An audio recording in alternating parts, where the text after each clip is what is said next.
Welcome to Navigating Hazard Hunter PH towards a safer tomorrow through awareness and action. Let's proceed. Hello there, I am Sir Maki and I will be your guide in navigating this journey to prepare you towards a safer tomorrow through awareness and action. Earthquakes can be damaging.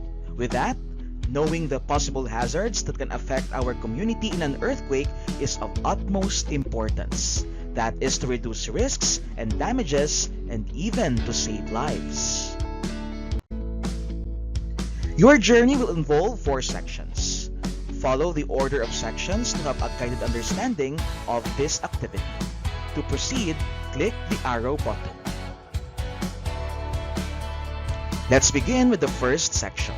Familiarizing the Hazard Hunter PH site. Let's begin. Now, what is Hazard Hunter PH?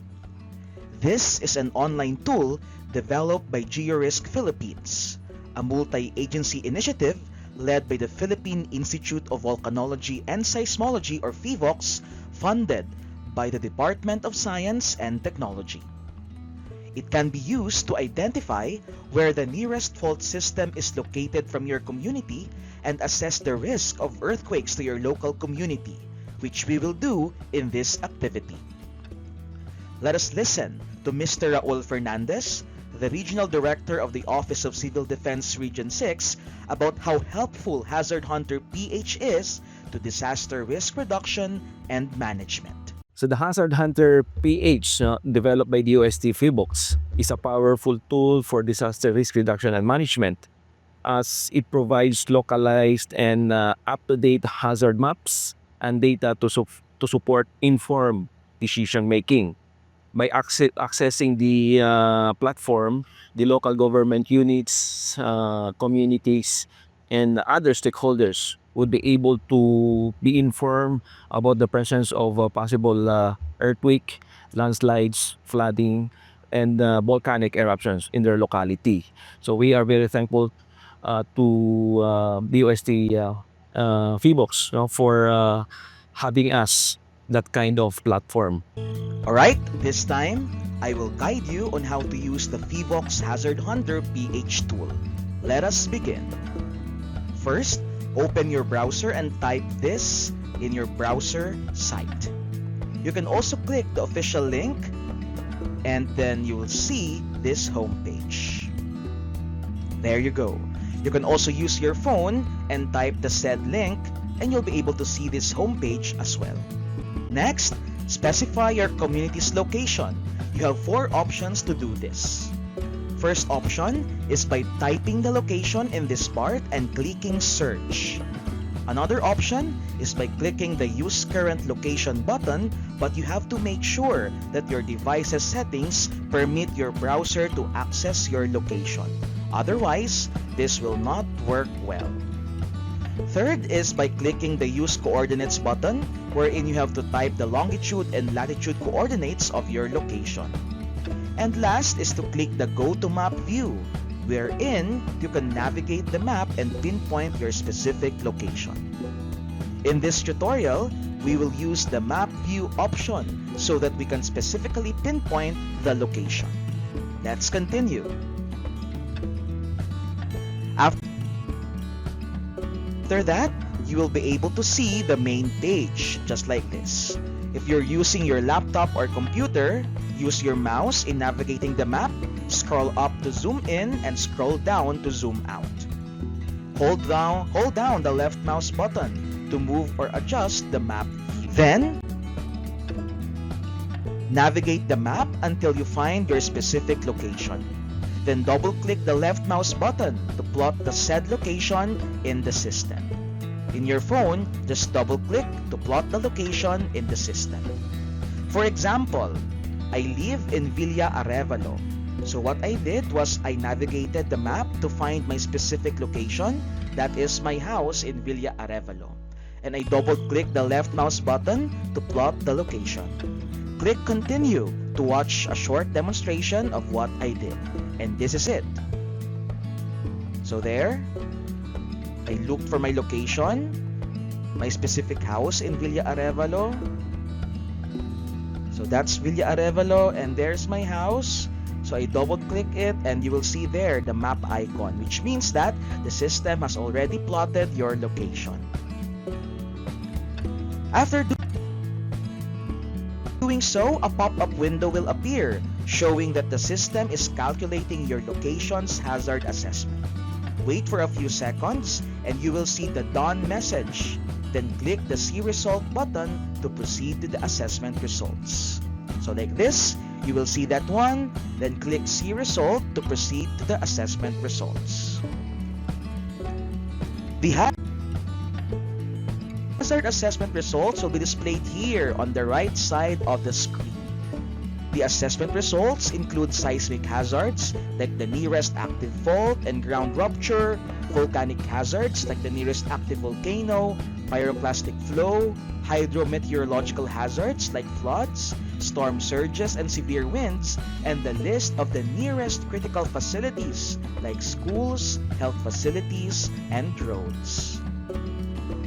If you want a more detailed report, you can click that button sa pinakailalim, View Report with Recommendations button. A new tab will automatically open, directing you to a PDF file containing the full report. That includes explanations and recommendations from PHIVOLCS. And that's it for the section. Congratulations! You have reached the end of this part. And those are the basic steps to follow, and remember to use Hazard Hunter PH for our activity. At this time, since our topic is more about earthquakes, we will focus more on the seismic hazards assessment section. Let's continue. We're now on the second section. We'll use the Hazard Hunter PH site to identify the nearest fault system in your community. So let's continue. What we're going to do is, after following the previous steps from steps 1 to 6, you can go back to the main page and refer to this section of the seismic hazard assessment. Then here, under the seismic hazard assessment section, the nearest active fault subsection will tell you the distance or how far or near your place is to the nearest active fault, which can trigger earthquakes. For example, earlier, we used my example, my location, and these are the assessment results.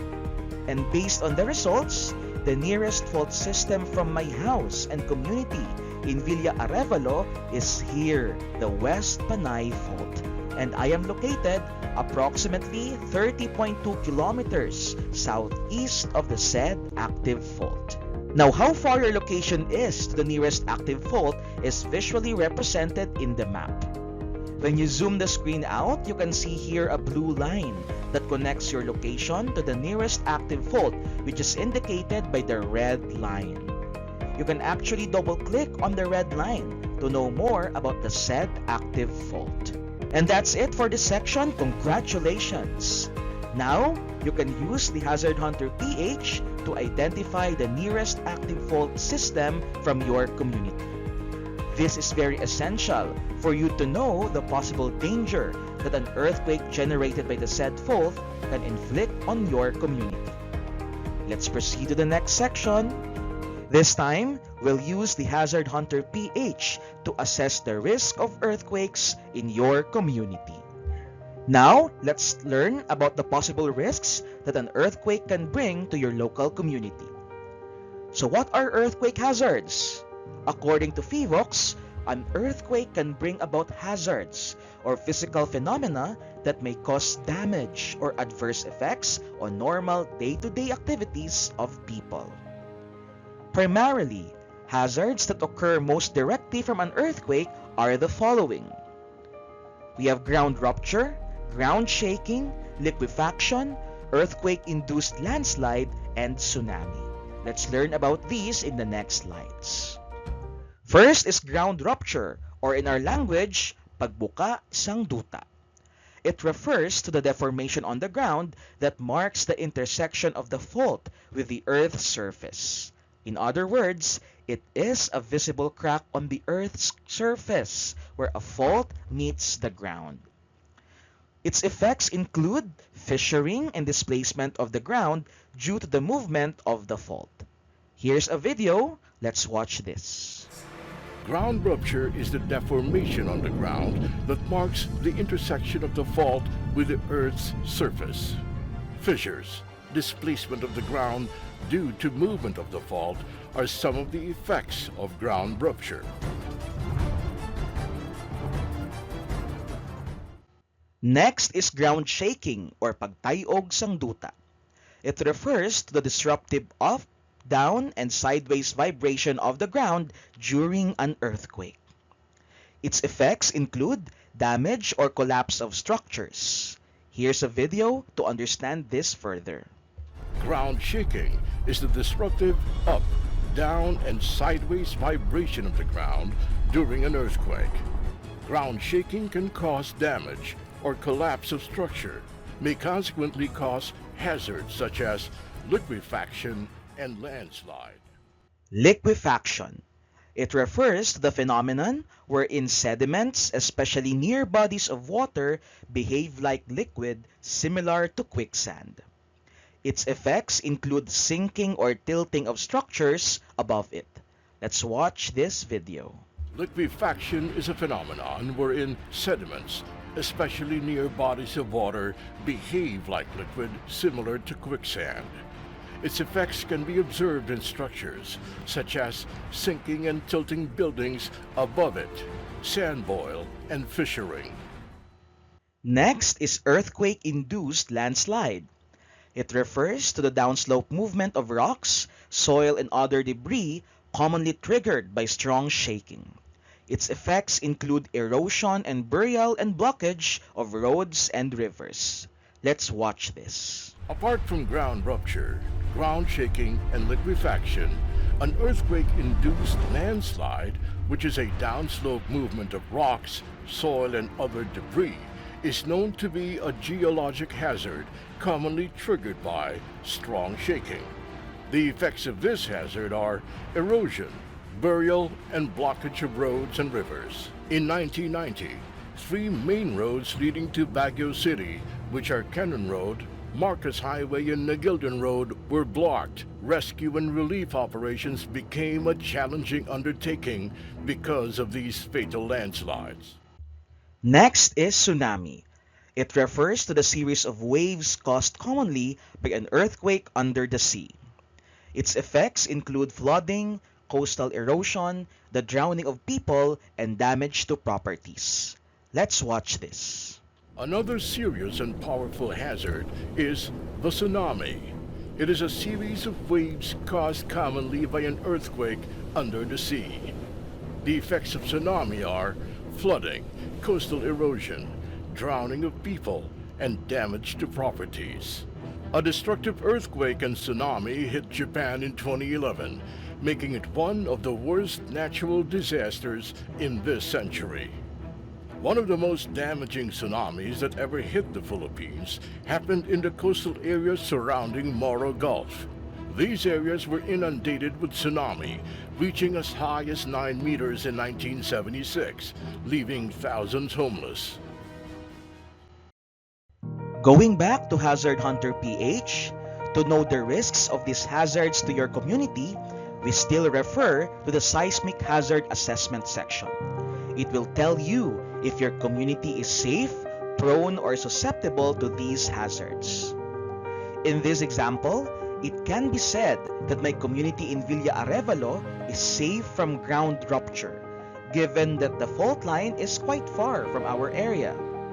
However, we are prone to ground shaking, which can lead to the damage or collapse of structures. We are safe from earthquake-induced landslides. However, we are highly susceptible or we can experience liquefaction, given that we are close to bodies of water like beaches, which can lead to the sinking or tilting of structures like houses. We are also prone to the dangers of tsunami waves that can cause flooding, coastal erosion, drowning of people, and damage to properties. For a more comprehensive assessment, you can refer to the generated PDF report. What's good with this report is it includes an explanation and recommendations to mitigate the effects of the hazard. So when you click this button, you will see this in the PDF. For instance, in this report, since we are prone to ground shaking and highly susceptible to liquefaction, VVOX recommends that its effects can be mitigated by ensuring that we follow the provisions of the National Building Code and Structural Code of the Philippines. And that's it for this section. Congratulations! With that, you are now knowledgeable about the possible risks that an earthquake can bring to communities. Now that you know the basics, I would like you to use Hazard Hunter PH and plot your specific location so that you can know the earthquake hazards in your area. Let's continue and let's proceed to this activity. Alright, so I have provided you with the activity sheet, so please answer that part. Use the Hazard Hunter PH tool to answer to fill in the details in the activity sheet. You can go back to this video if you want to review again the steps. After that, you'll be able to answer the questions and the items. And congratulations! Make sure to submit this video when you come back to school next week. Stay safe and stay informed.